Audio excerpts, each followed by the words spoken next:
Hello everyone. Today we are going to do a lab on the manual netting. Basically, manual netting is the one where which helps in providing more security for the servers or a private network device. It is basically used to hide a private network IP address from the external network or a hacker. Because we are going to hide, we have to hide our private IP address from the external devices or external network or hackers. So basically natting comes in picture. It is very necessary. It's a need to convert to private IP to public IP, because we cannot connect with the other devices using private IP. So we need a public IP to connect to the other devices in the public network. So in that case, the natting comes in the picture. So let us do the netting. So we, for manual netting, we have to do some configurations.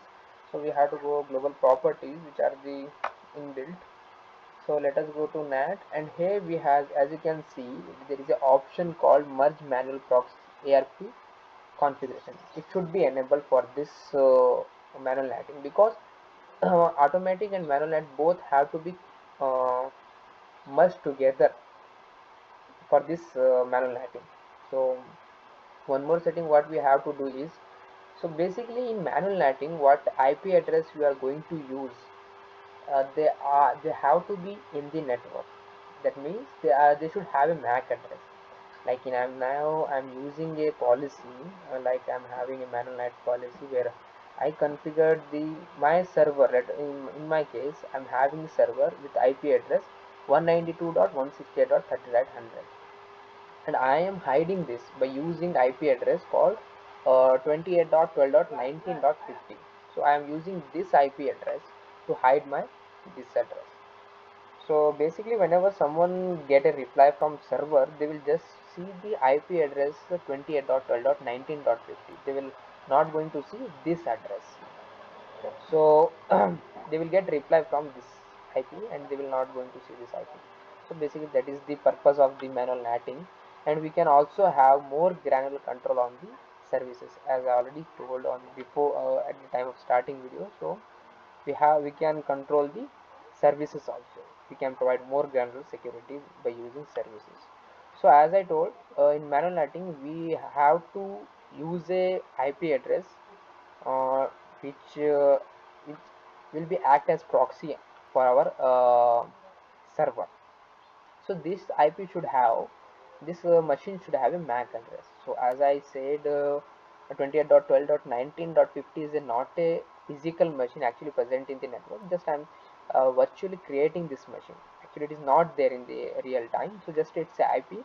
So for this IP, we should need a MAC address, because MAC address is very necessary to interact, to connect, or to transfer data in a same network.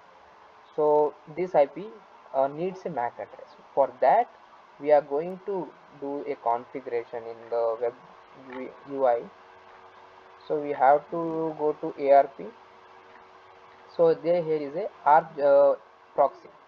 So we are configuring, what exactly we are configuring. We are telling the MAC address. Sorry, we are telling the IP address 28.12.90.15 to use the MAC address of interface ETH1, because ETH1 already having a MAC address and it is in a 20.12.19.0 internet. So I am using that MAC address of ETH1 for the 28.12.19.50 to connect with the other router. So the next hop to contact to connect with the next hop, this IP needs a MAC address will be get from this ETH1 interface. So let me show you how to add this. So just you have to click to add, and you have to enter the IP which you are using. In my case, I am using 28.12.19.50 as my proxy IP. So I'm selecting interface because I'm not having a real-time MAC address. So I'm selecting interface name. So it will use that MAC address. So I am configuring ETH1 MAC address to use on behalf of 28.12.19.50. So I'm already saved this configuration. So let me not save this. As you can see, this is already configured. So let me, I'm already done with the lab. I'm already generated a logs for that, so let me show you logs. So what exactly happen in real time when we do manual netting? The source IP address of a server, in my case it was 30.100 network, so it will be translated, escalated to the private IP, public IP address as 28.12.19.15, which I configured as here, as you can see.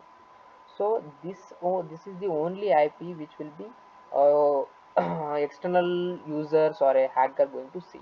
They will not going to use, they will not going to come to know that my IP address of the server is 30.100.